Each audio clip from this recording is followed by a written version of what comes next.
Yo, man, Still Mills, what's the deal, man? Yo, peep game, man. I don't know why I never talked about this, cause I guess it ain't new news.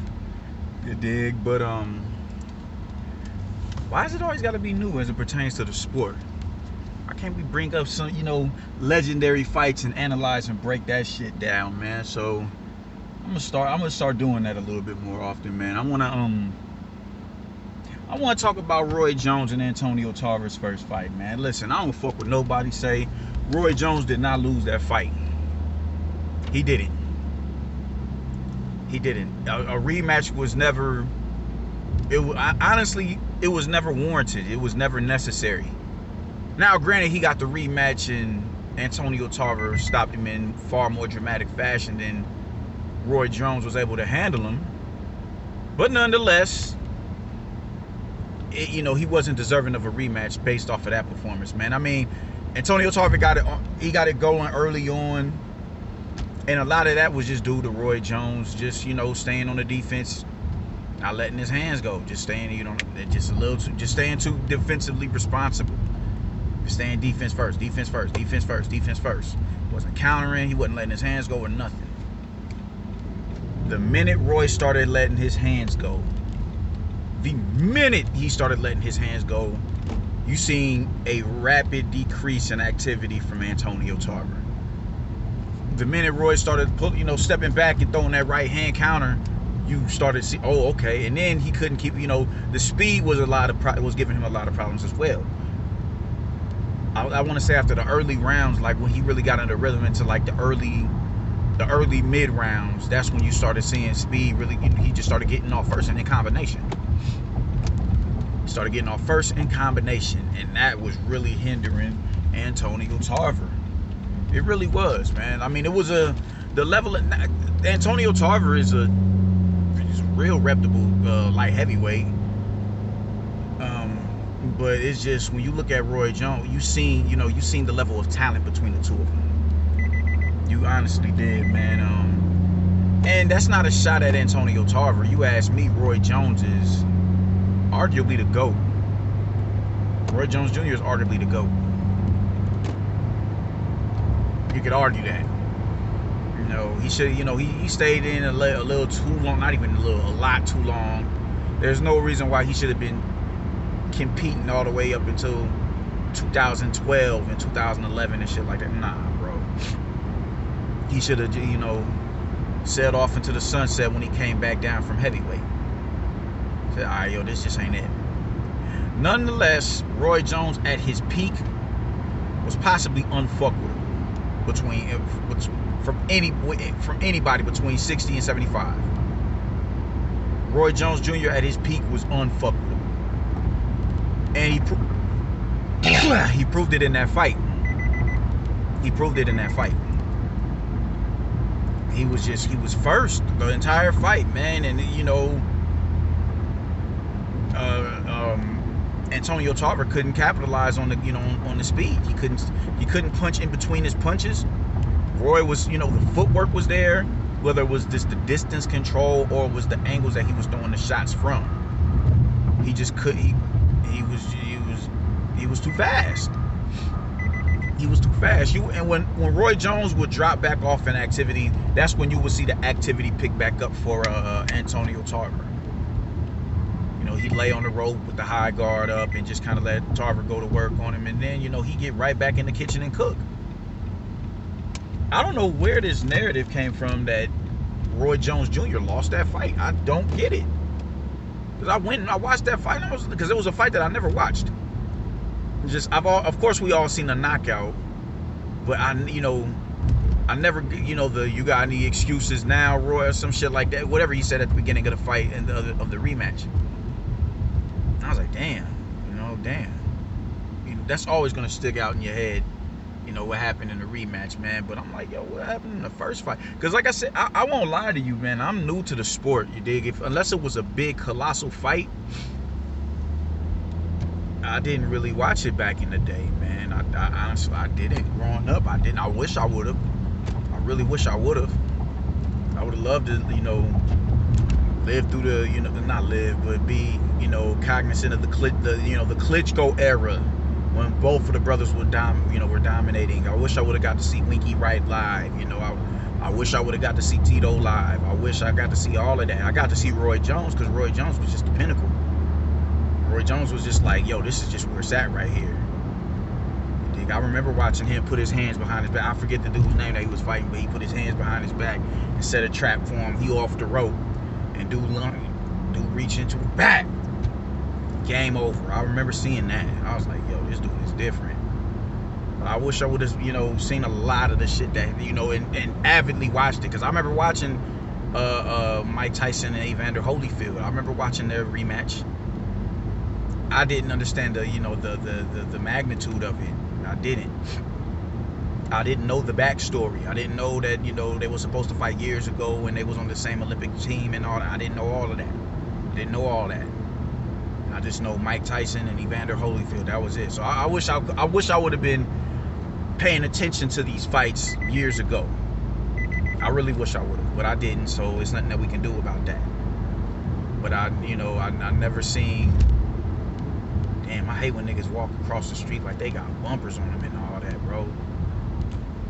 Like a nigga going 40 miles an hour won't fucking fuck you over. Whatever, though. But I wish I could have seen that, man. But I had to go back. I wish I could have seen it as it unfolded when it was happening, you dig? But I went back. I always, like I said, you always hear about you got any excuses for the night? You always hear about that shit. But I never went and watched the fight. When I went and watched the fight, I'm like, what the fuck was niggas talking about? Like, why was this rematch so necessary? I didn't understand it. But when I was watching it, I was like, why?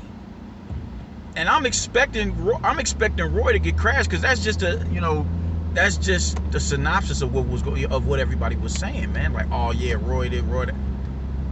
I'm under the impression that this dude just got obliterated, man, in both matches, and Antonio Tarver was robbed in the first match.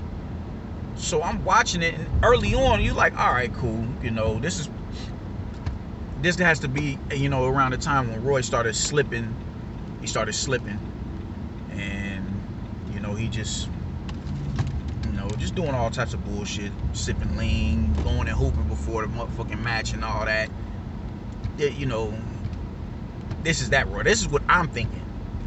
This is that Roy, the irresponsible Roy, and the Roy that's just losing his athleticism. So early on in the match, I'm like, okay, I see it. And then as the fight starts heating up, and Roy is warming up, I'm like, yo, he's clearly putting a distance between the two of them in rounds, and everything, in rounds, and athleticism, and talent, and skill. I'm like, what the fuck is niggas talking about?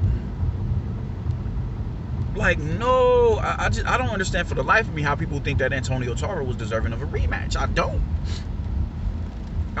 Roy was outspeeding that man. Bad.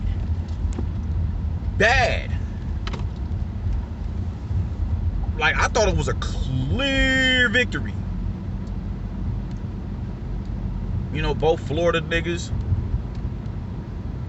I mean, I think they did. I think didn't they boo that nigga after he won? I think they booed him. I'm like, for what? Like, why is y'all beefing? He clearly won this match. He clearly won. Like, I don't see how you could argue that it was a robbery. I don't see how you can argue in favor of Tarver in that first match. I did not. Roy dominated Tarver. The only success Tarver was having was when Roy would go inactive. That was the only time he would have success. He would throw up that high guard, just lay on the rope. He controlled the real estate like a muffle. Mid-ring, he was letting Tarver have it. He was dominating the middle of the ring. Dominating it. He was just too fast for Tarver, man. He was too fast for Tarver. We really started doing it when he started launching that right hand to the body. I think that opened up everything. When he started landing that straight to the body, that's when I was like, all right, cool. And Tarver could never counter him.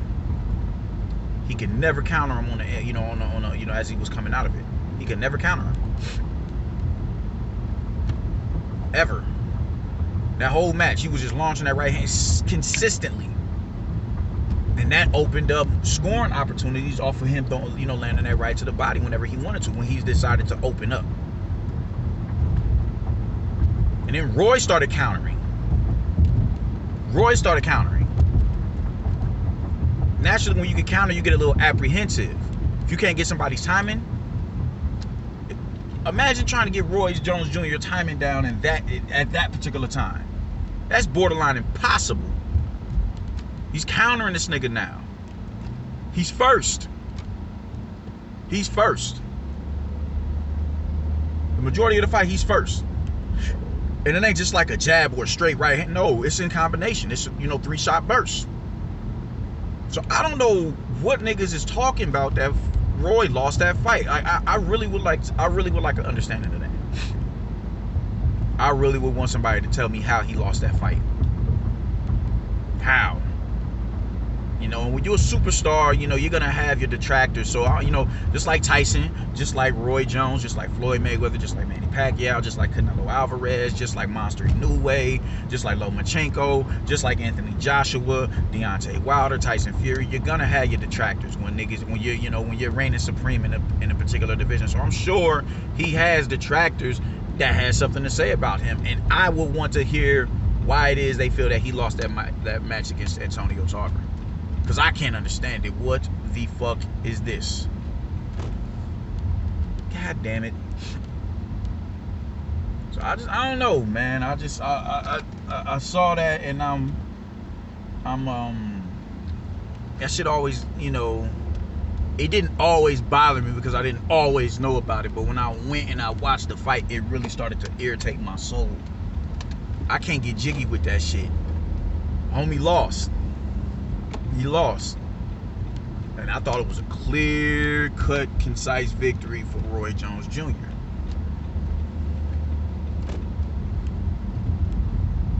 I mean, let me know in the comments if I'm wrong. Let me know in the comments if I'm wrong. Explain to me why he lost.